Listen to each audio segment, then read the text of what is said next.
hour of the Gospel Greats was brought to you by Steelmate Investments. Steelmate Investments, your friend in steel. Everywhere I go, go. Everywhere we go. Everywhere. 24/7, 365. Star FM. Sounding good all the time.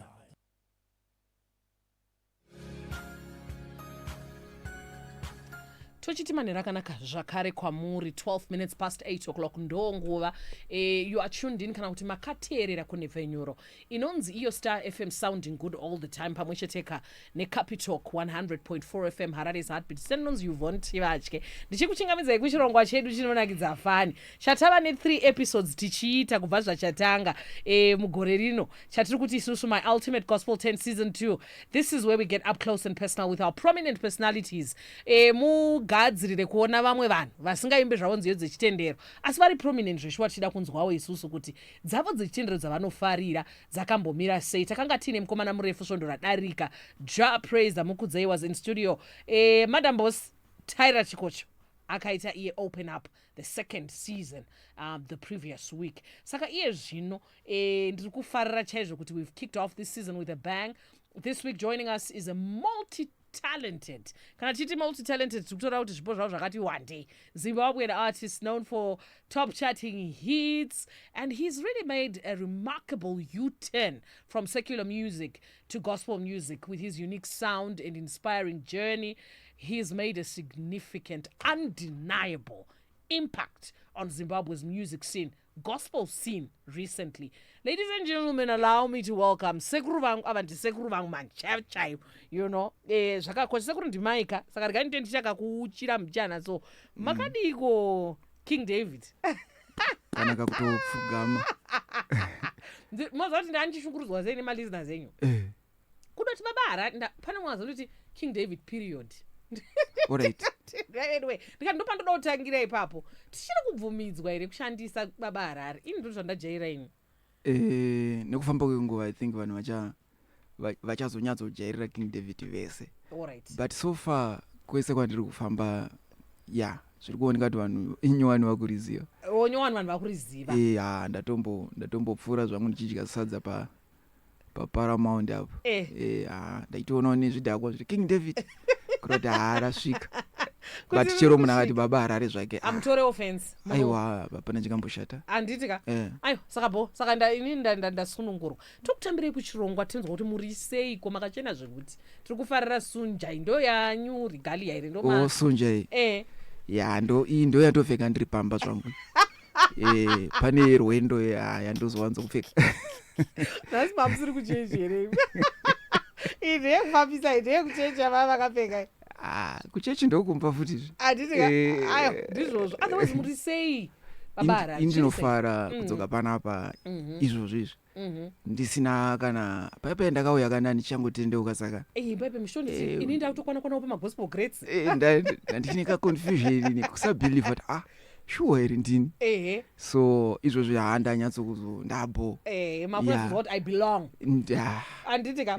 Chinangwa chikuru chechirongwa ndechekuti tinzwe isusu nziyo dzamunofarira asi tine zenge zvedu tichikurukura zvimwe zvezvinhu zviri kuitika mumagariro nezviri kuitika. Saka ndoziva kuti inini matanga nekusarudza kamba kanobva kuna Minister GUC. Chibva kukamba ikaka kuti mutsanangurira kuti kanorevei kwamuri. Tichazongoda kunzwa kuti I don't know how best to put across the question, but kuti kuri seiko kutendeuka. Andizoti zvinobvumidzwa kuti ndibvunze tichidaro here, but tichada kunzwa kuti mumbori papi ende zviri kumira sei. All that matters, Minister GUC. Kambo kanorevei kwamuri. Kambaka mugore ra I think 2019. Ndakapotsa ndatendeuka. Makaita sei? Ndakapotsa ndatendeuka. Saka chichakaitika ipapo calling yandaitotiza kubva kudhara. Alright. So ndakamborwara 2019. Okay. Vanhu vanozviziva zvakambo vanhu vasingazivawo ndiri kunzwei but makarwara. Ndakarwara. So ndogore randaifana futi kutendeuka iro. Ndakaita naro zvangu. But pandairwara ndosongo yandairidza iyoyi. Okay. Ndopandakaona power regospel music. Yes. Wow. Vanhu vamwe havanyatsoziva kuti music iri spiritual zvokudaro. Yeah. Ndopandakaona power regospel music. ndaito ndakairidza ndatanga tofila zviri nani. Wow. I like that. So even message iripo ukaitoinzwa pane nguva yekuti munhu wese ane nguva yanosvika kuona kuti panapa chakungometa ndijesu panapa. Zvese zvekungwara-ngwara zvapera. Ukaona munhu ari mujere kana ari kurwara munhu iyeye hanetsi even kuparidzira because anenge achiona kuti pazvese zvine basa ka zvandaifunga kuti zvine basa hazvina. Get you. Okay, so isusu we're going to press play on that song that is on number 10 in your life muchiti mimi all that matters from Minister GUC. By the way, baba arareta anavo mu studio uyaipa Facebook page yedu pa Star FM pa Capital 100.4 FM nemi mese vari pa WhatsApp tiri kukuonai mibvunzo ipi yamuda kuti bvunze. King David also known kuito toonakirwa nemari panapa ichilidha kundoparara asi inini zvangu handiparari. Inini ndichatobudirira kupfuura zvandakaita ndiri kusecular music. Okay. Yes. I like that, and I think I love your optimism and your hope. Yeah, mnayo and just kuti you're very sure of the decision that you made. Saka maybe because pane mubvunzo wandiri kuziva zvangu sekubvunza kwana ndichimboita vateereri kuti zvizvi zvamungade kuti tivunze King David. Okay, well and good kuti zvinhu zvenyu zviri kufambira zvakanaka. This is a good decision that you feel that you made. Yes.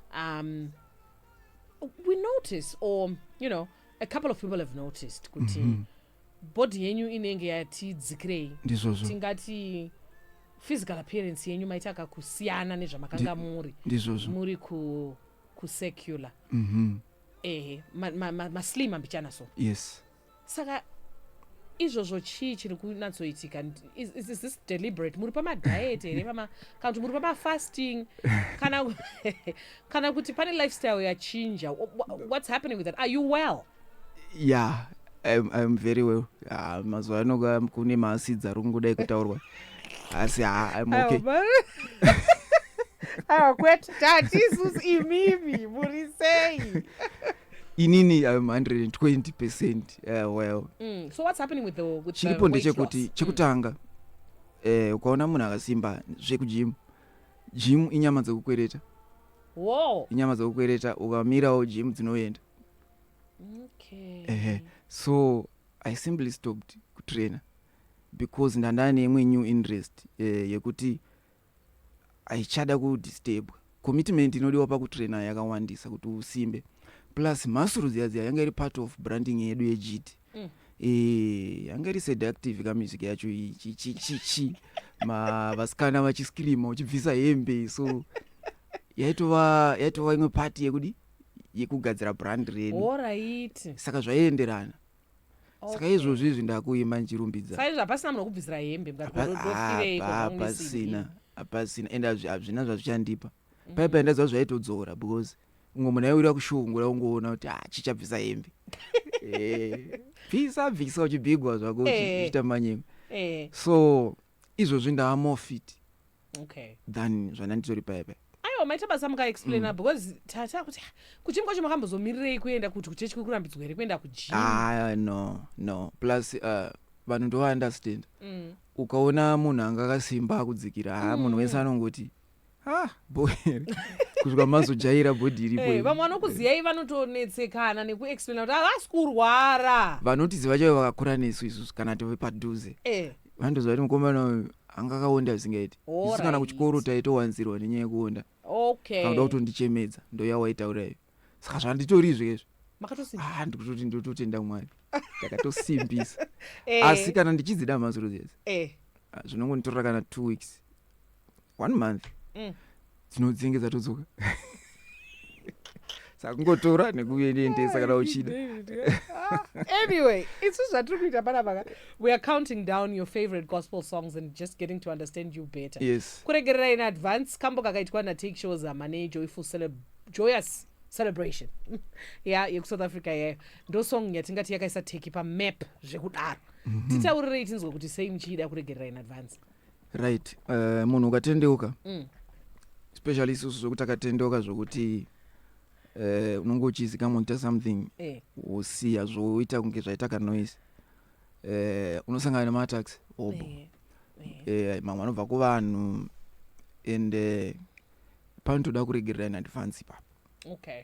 because munosazoitika ndezvekuti attack ikabva kumafenzi edu nevamwe vanhu vari kufambawo murodhi tinongoti haiwa ina ndabasa nazvo handituke mafanzi kana ndomaonera umwe angarata chituchiti saka ukazondosiya type yemessage iyoyo nematambiro anofila kuti mukomana tirasisa so tetinawo papeji popa tichingoenda vachajaira vacha adjust but attack kana ikabva kumunhu waMwari manje ipapo manje ndo pakaitwa ndide song ndapa ndakufanira kutoregerera in advance. For example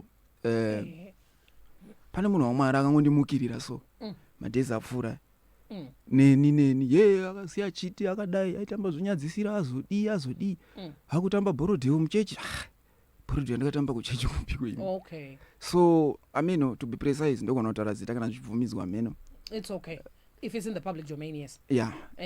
Post zviripo pa YouTube anonzi Chiwenga, TF Chiwenga. Oh, okay. So with all due respect ndingoti ngavasadaro.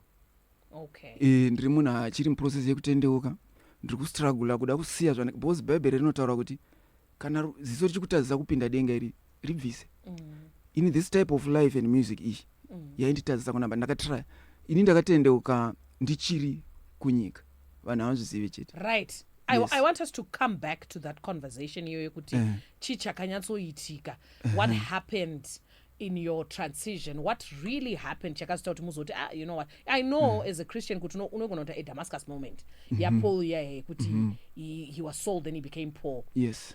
Saka maybe that kuti pave ne background because clip yamuri kutaura ende ndakaiona kana ndakainzwa somebody achiplayer kuti I think he was saying kuti GT haina problem musasiya GT but zvaiitika kuGT kana kuti matambira maita kuGT. Is that what he was saying? Something like that but you know mataurira avo munomaziva.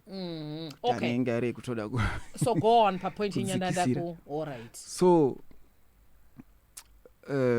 makatendeuka muchi salvation iri personal. Umwe nomwe munhu anoziva chinhu chinomukanganisa. So ndakatraya kuramba ndichiimba izvo zviya zvandaimba ndichinamata ndakatendeuka ndiri kuAustralia. Okay. Ndiri ndega zvokuti ndaiwa nemurume handifunge kuti ndingazombopusa zvokutadza kuzoziva kuti ichi chakati achiite ichinoita kana ndambokwanisa kutendeuka ndiri one murume through phone ndichigashira Jesu ndichitedzera munhu ari pafoni. Okay.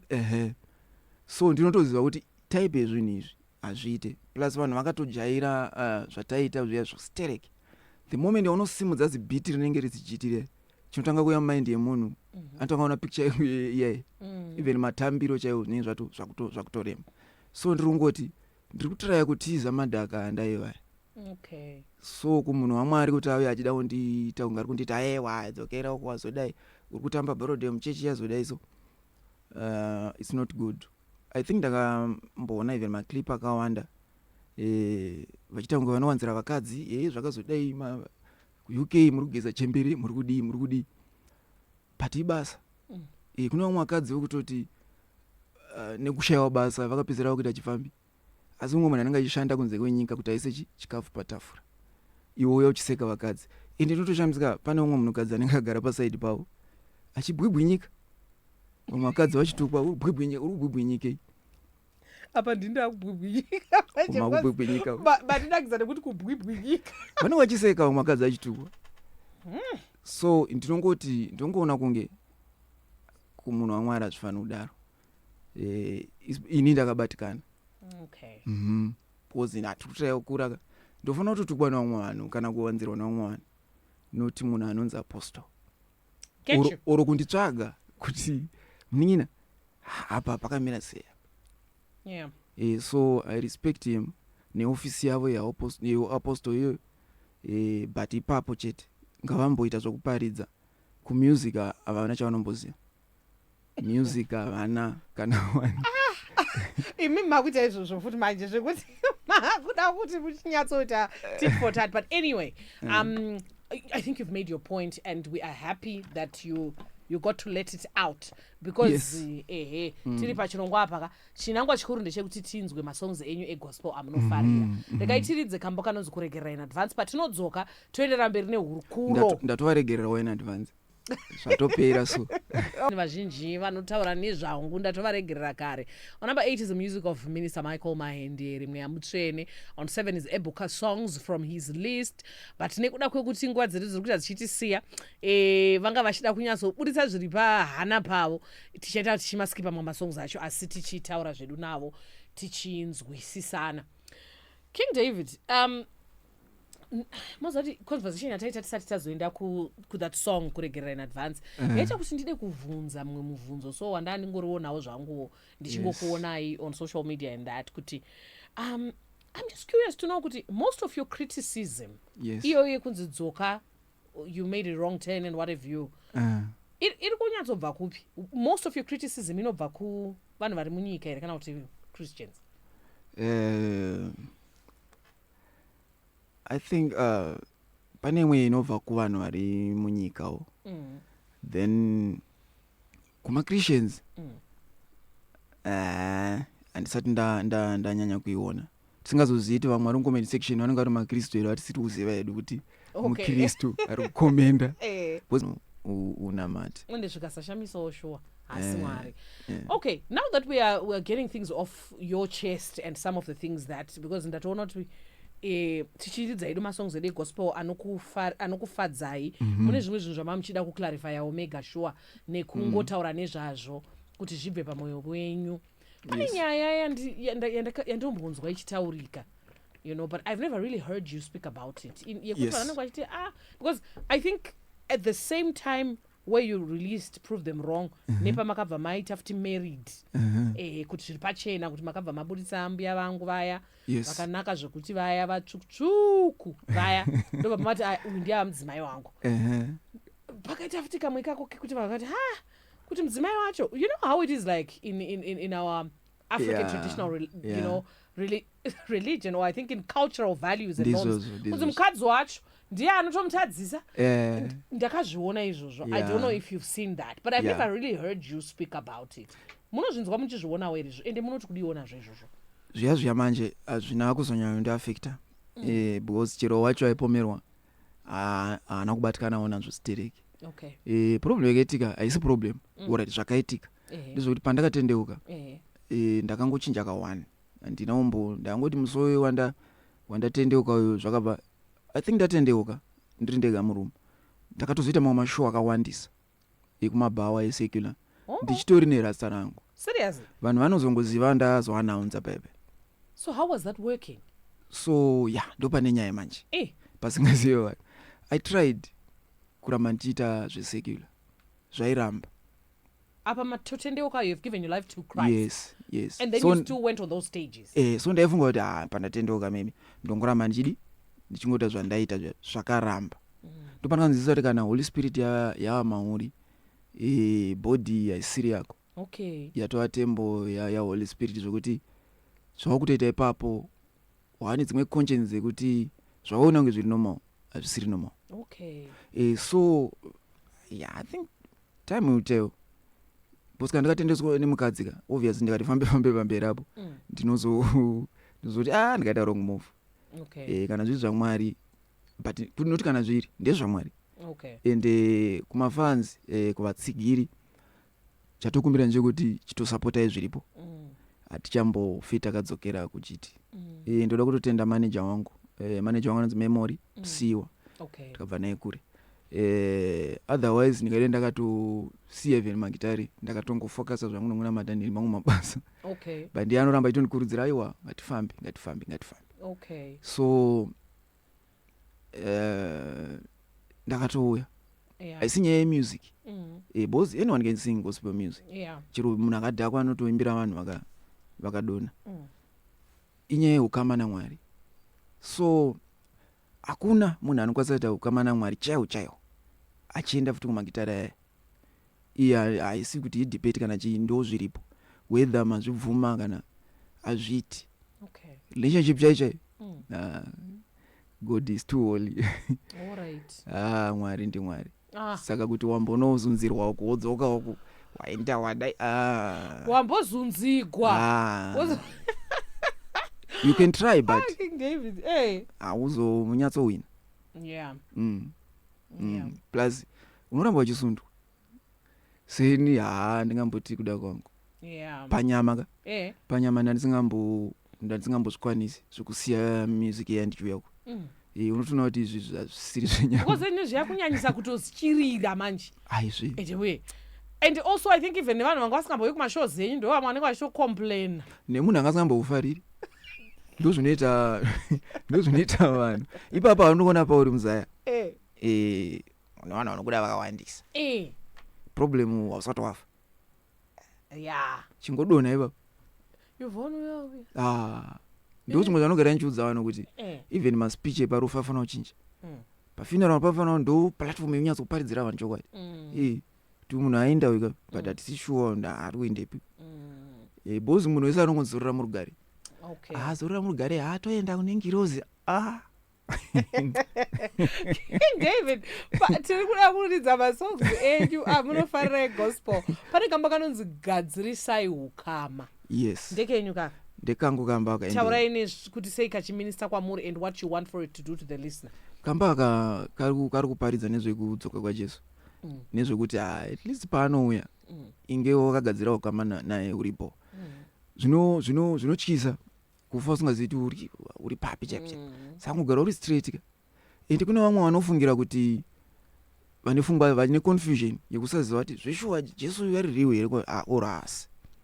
So ndinovakurudzira kuti zviri nani kuteedzera zvaari kutaura wofa wondoona kuti kunyepa wafa than kuti worega wozoona kuti chokwadi wafa. The last option iri dangerous because haina return. Zvinani kuzobhoikana zvako wafa kuti tainyeberwa payawo mana than kuti wafa utonga kuti hey pakashata saka gadzirisai ukama rega tiridze kambaka makristu chavo vanozivawo kuti hatizivi misi nenguva saka zvinhu zvacho zvoda kugara zvakagadzirirwa.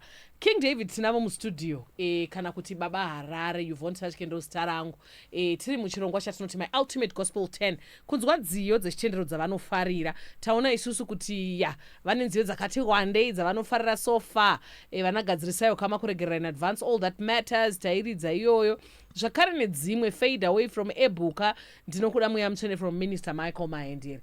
Ngatichitaura isusu as we get to know you and sort of understand you ndiri kuona kuti nziyo dzemweya mutsvene dzakati wandei pane yakaimbwa nethe unveiled dururai mweya mutsvene yandiri kuona apa neyablessing Jeduthan futi yakanzi ndinoda iwe of which these two I will actually skip because of our time but ngatitaurei izvozvo zvinhu zvekuti anti zvinonzi kana munhu ava muna Kristu wava chisika chitsva.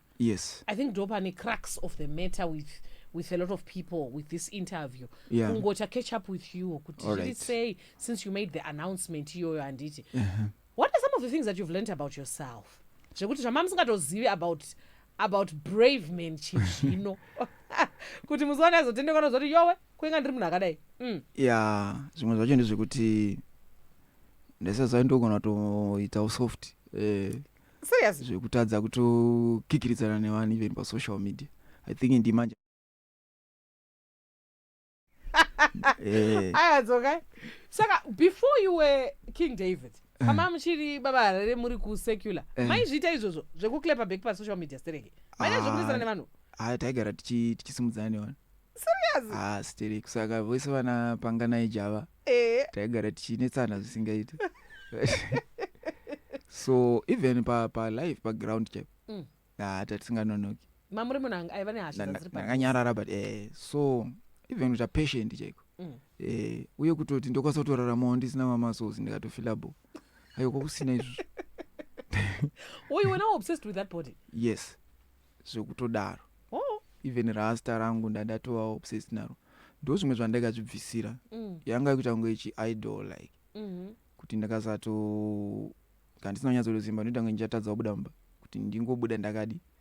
So ndezvimwe zvinhu zvandaibvisa kuti body imbo safa imbodzidza bozi ukashayiwa control over your spirit or over sin uri padanger Okay. Unofanira kuti chiri kuda nyama yako ufanira kungoteedzera.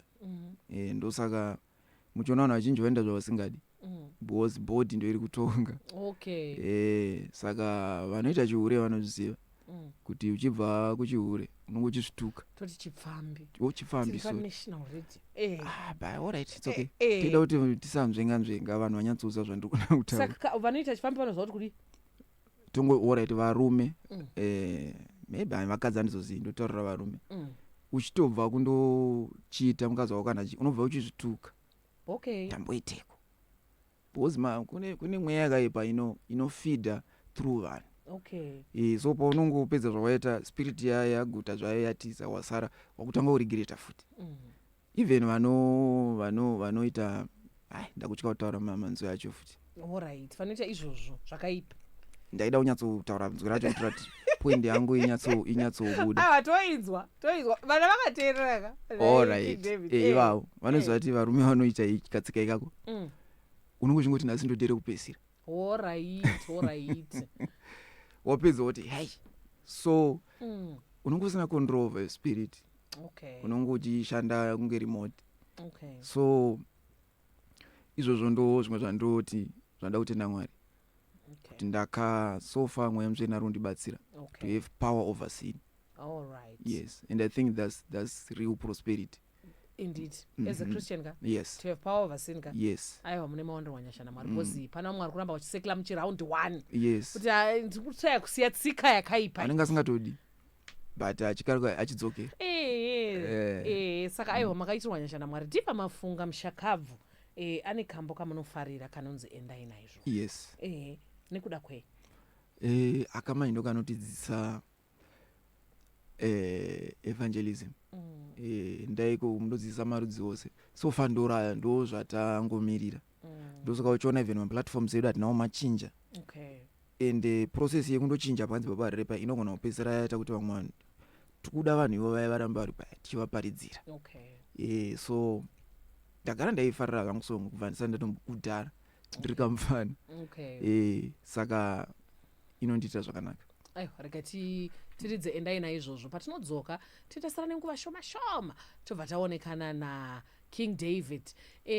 Ndofunga mumwe wemubvunzo watingagona kuzova nawo watoda kuti mugadzirire kuti muzodaira kana kuti gatigokuvhunza in the moment so that musazotipa answer yakarieswa. So continue to rest in eternal peace mufunge.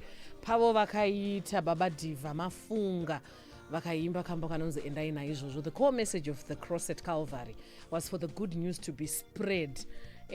Zvekuti zveshuwa magospel musicians atinawo mustudio akaita sana King David aya aiwapo muri kurangaridzika zveshuwa kuti pane zuva ratichazonomiswa tichivhunzwa izvozvo kuti mauya makabatei, mauya makasengei naika.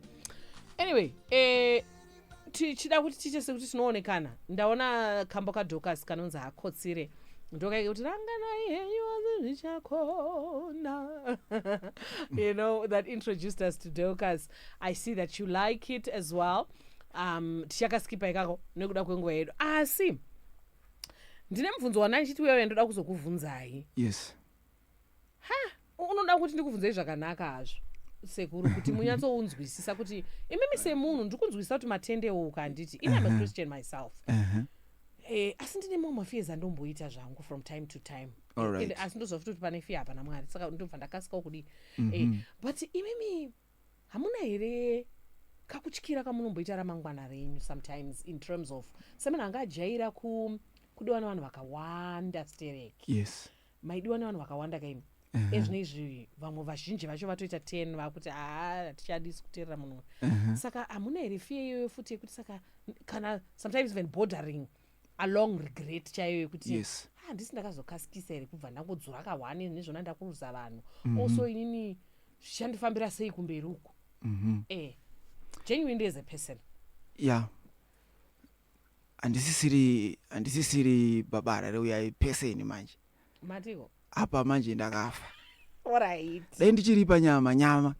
Ndisingatendedzi Mwari kuti vaite. Zvafana uri muChristian. Shoko raMwari ndio rimwe rinoita kuti tisazombowara zvimwe zvese zviyazvo. Okay. Because according to Galatians 2:20 inotudza kuti I was crucified with Christ. I no longer live. Handisi ndinorarama, ndiJesu Yeah. anorarama. So shoko raMwari rine mapromise akawanda rinotiudza. Ukaenda pana Joshua, let me look for scripture yacho. Joshua 1:8. This book of the law shall not depart out of thy mouth, but thou shalt meditate therein day and night, that thou mayst observe to do according to all that is written therein. For then thou shalt make thy way prosperous, and then thou shalt have good success. All right. Even Proverbs 10 tells us the blessing of the Lord, it maketh rich, and he added no sorrow with it. Kureva kuti ukatazama scripture akaona ntiudza kuti Mwari anotiblessa sei. Seek ye first che inotange iri simple. But inotaura kuti ukasika Mwari first, kingdom yake uri righteous. Mwari vanokublessa. Saka ini ndinofamba neshoko raMwari every situation. Ndikangoda kuziva kuti Mwari vakati vanondifavor, because Mwari vanorespecta shoko ravo. Zvavakataura ndozvavanoita. Ndikangoziva kuti Mwari vakati vada kundifavor, ndokunoenda kana pana Psalm 5:12. You Lord, you bless the righteous, you cover them with your favor is of a shield. Ndotonyatsokuti Mwari ndimi akadaro. Saka hapana, handimboregrete, handife ndakazomboregreta, ende good success iri kuuya. Okay. Success taiva nayo kudaro, but yanga isiri that good. All right. Saka So, good success is coming. Yes. We love that for you. Now talk to us before we press play on your number one song, which is Baba Charles Charamba's Buruka, which I think your whole list iri kuratidza kuti mune rwendo namweya mutsvene munomunzwisisa. Yes. But ngataure nezve album rinyowani ramaiti imimi riri kuuya richiriko here, zviri kufamba sei? How's the work going? Album riri kuuya musi wa masongs achabuda musi wa 28, album launch musi wa 7 March. Album rinonzi Revived and Restored. Wow. Album rine ma collaborations. Okay. Mamwe acho vanhu vachamaona.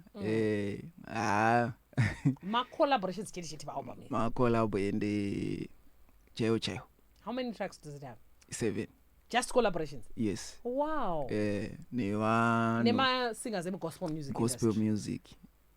Vatinavo so tichakanda edu list yacho manje pa social media, track list vanhu vachiona kuti akaita naningi.